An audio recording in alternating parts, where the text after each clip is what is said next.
policies. In an opinion article published in the New York Times, Goldstone wrote, "While apartheid can have broader meaning, its use is meant to evoke the situation in pre-1994 South Africa. It's an unfair and inaccurate slander against Israel, calculated to retard rather than advance peace negotiations." IBA's Ellie Wagalanter spoke with Gerald Steinberg, head of NGO Monitor, about Goldstone's op-ed piece and about the tribunal taking place in South Africa. A complete farce, they used the term tribunal and claim to have a judicial process. It is completely the opposite of that. It's a kangaroo court. One of the members of the so-called jury referred to it as an inquisition, which is certainly correct. It is designed to promote anti-Semitism, to isolate Israel, to delegitimize Israel. But it's an extension of the term by using the apartheid claim. It's not about occupied territories or settlements.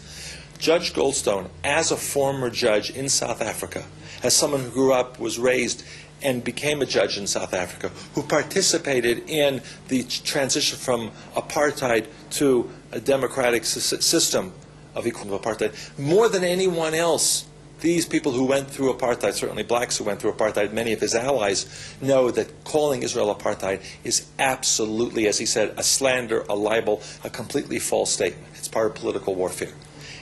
He wanted to make sure that he was on record before this event took place. He's had relations, close relations, cooperative relations with Archbishop Desmond Tutu and others who are involved in this farce. He's sending them a message.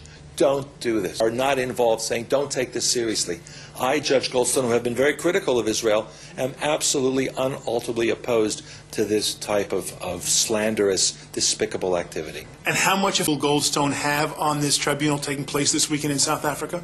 I think it's huge because of his reputation, because he was a judge on the Constitutional Court of South Africa during the transition, because he has been involved in a number of United Nations human rights activities, because he went on record as being very much opposed to Israeli actions and has since said he's reconsidered, he's retracted a lot of those false claims, because he knows that he was exploited by this anti-Israel coalition. He has taken a very, very strong stand and said, that's it.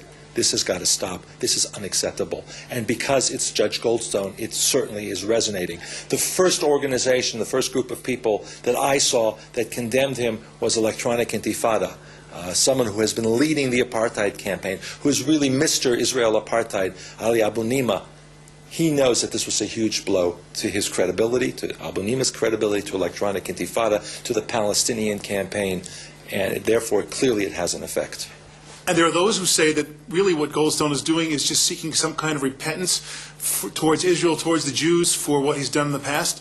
When Judge Goldstone wrote his first op-ed in the Washington Post at the beginning of April, in which he said he was reconsidering his role in what was called the Goldstone Report on Gaza, which labeled Israelis as war criminals, which made all sorts of biased accusations, many people have said, well, he's just bowing to pressure from the Zionists, from the Jews, and he wants to re-ingratiate himself with the Jewish community. This article in the New York Times had nothing to do with that. If that was his goal, he did it already back in April. This is something that clearly came from the heart and also from the mind. Goldstone said this is unacceptable, and he picked the time to do this where it would have the greatest effect. So, yes, there are going to be many critics from all different sides who are going to find excuses for this, but I suggest people just read the article. It speaks for itself, and if you know the man and you know what he's saying, it is extremely powerful. And what will be the wide-ranging effect of Goldstone's op-ed this week?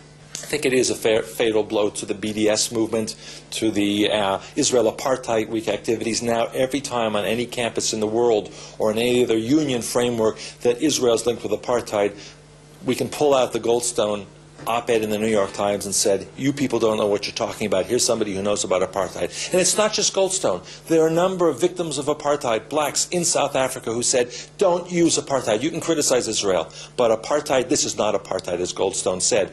Israeli Arabs sit in the parliament. They do not in any way get discriminated against in any way that can be compared to apartheid. This is a conflict situation. Don't exploit the terrible legacy of apartheid for your political campaigns.